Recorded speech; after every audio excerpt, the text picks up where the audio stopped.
Hey guys, Cody with commercialroofer.com, and I've been getting a lot of questions around, what does it actually look like to grow a commercial roofing business in 2025? And so the way I actually think about it is kind of like a three-legged stool, right? And so the first leg of the stool, right, is that you have to have a way to consistently generate opportunities and convert those opportunities into, contracts, right, into paying clients. We have to figure out a way to monetize that.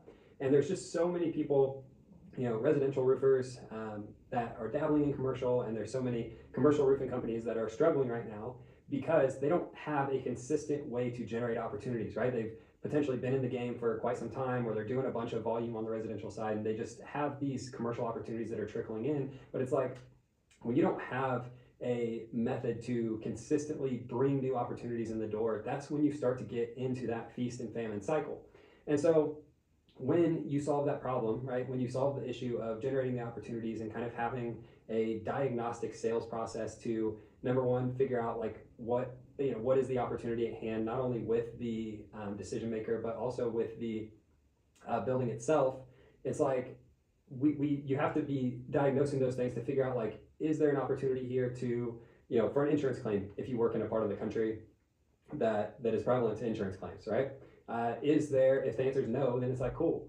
What's the condition of the roof? Is it brand new, or is it old and decrepit and ready to be replaced, or in need of a coating, or whatever the case might be? So it's like, if you don't have a way to grade the roof and analyze and show your reps, like, hey, if the roof is an A, B, or a C, we're going to sell them repairs and ongoing maintenance. Then it's like, or to the alternative of that, like if it's old and potentially needs replaced, like we're going to either quote to replace it, or do a moisture test and figure out, can we do some sort of a restoration system here? Then it's like, you're really just going to struggle.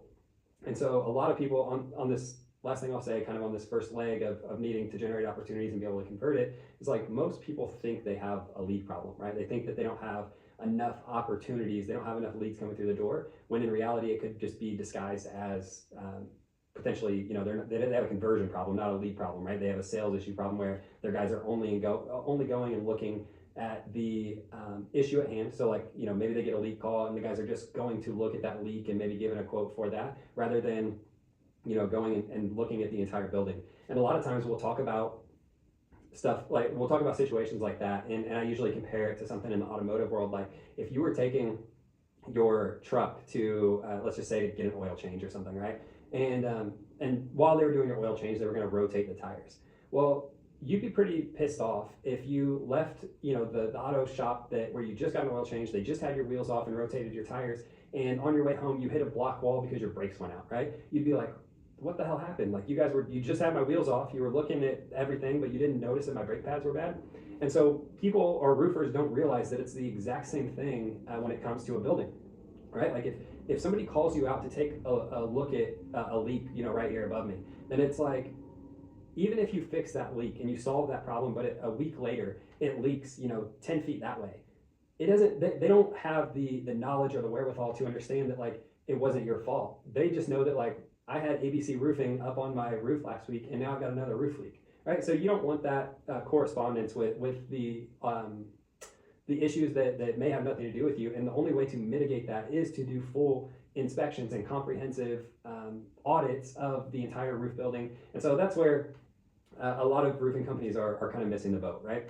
So when you solve that first problem, though, the second thing is that most roofing companies, like at the time of making this video, right, it's mid-January, so we just hit the turn of the year, and most roofing companies at, December 31st or January 1st, they hit the reset button and they literally have to start from scratch. So if last year as a roofing company you sold an arbitrary number of 100 roofs, well, if you hit the reset button like most 99.99% of roofing companies do, and you operate on a transactional base where, like, you're chasing the re-roofs or you're chasing the insurance claims, you're missing out on the biggest lever that you can pull to really grow your roofing business. Because it's like, in order to even do the same amount of volume that you did last year, right? If you did 100 last year and you want to do 100 this year, it's like, that's still a tall order, right? You've got to generate the opportunities, you've got to convert the opportunities like we were talking about, you've got the infrastructure of your operation, you've got cash flow, you've got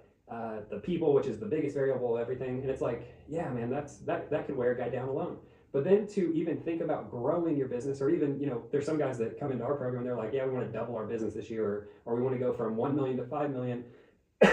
And what they don't realize is like, dude, it's not even just doubling your marketing and sales. It's like doubling your entire infrastructure and your production capabilities and your cash flow resources and your human resources. And it's like, that's just such a tall order. And so rather than hitting that reset button on January 1, what I help guys do is basically create compounding business models. So it's like, yeah, over the next 10 years, you don't have to stress about selling, growing the business year over year over year. It's like, no, dude, let's plan on running that same play. Unless you want to get aggressive, then that's cool. That's like added bonus. But it's like, let's run that same play. Let's sell 100 roofs this year. Let's sell 100 roofs next year. And every year, we'll keep 60 to 80% of those clients that paid us this year. We're going to keep them paying us ongoing through maintenance agreements, right? So it's like, it doesn't matter if we sell a repair or we sell a restoration or we sell a re-roof. Like, the idea is that a roof has a life cycle, and no matter where that roof is at in the life cycle, it can utilize maintenance, and it's going to need repaired, right? And so there's not very many things in the world that you can leave out in the sun or the rain or the other, the elements, the freeze thaw cycles that are not going to need some sort of attention. So maintenance, some ongoing maintenance, and a roof's no different, right? And so the first leg of the stool is generating the opportunities and being able to convert those opportunities. The second leg of the stool is essentially building a compounding growth model where you're not like overexerting yourself and the business isn't becoming a stressor to your life. And so having a compounding business model with service and maintenance to keep your clients around longer, to get more wallet share from every client. And then the third leg of the stool is really just the systems and the structure necessary to allow the business to grow beyond you.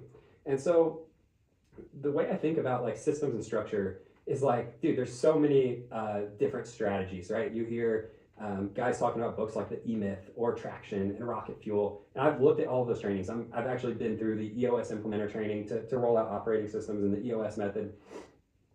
Been through scaling up and the Rockefeller habits. And it's just like, all of those are great tools, but none of them ever really made sense. They're so cookie cutter that they didn't make sense for the roofing business.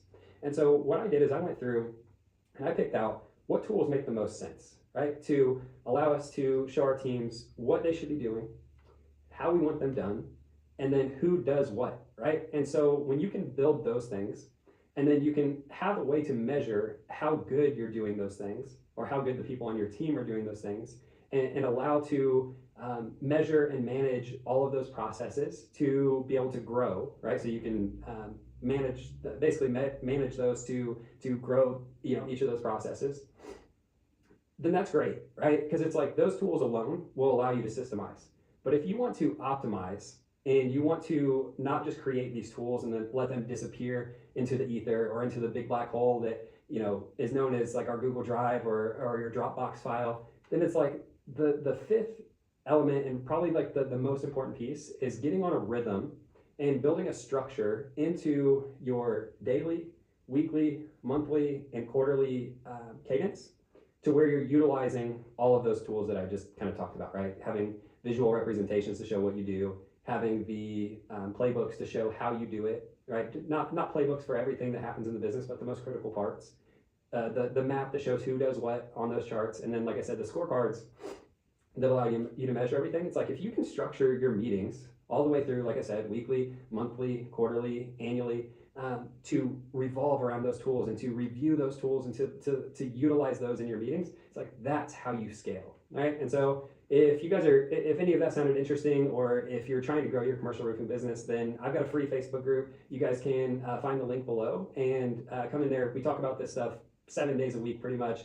And I share all kinds of free tools and insights as to what we're doing to grow the best commercial roofing businesses in the country. So if you guys want to hang out more, I'll catch you there.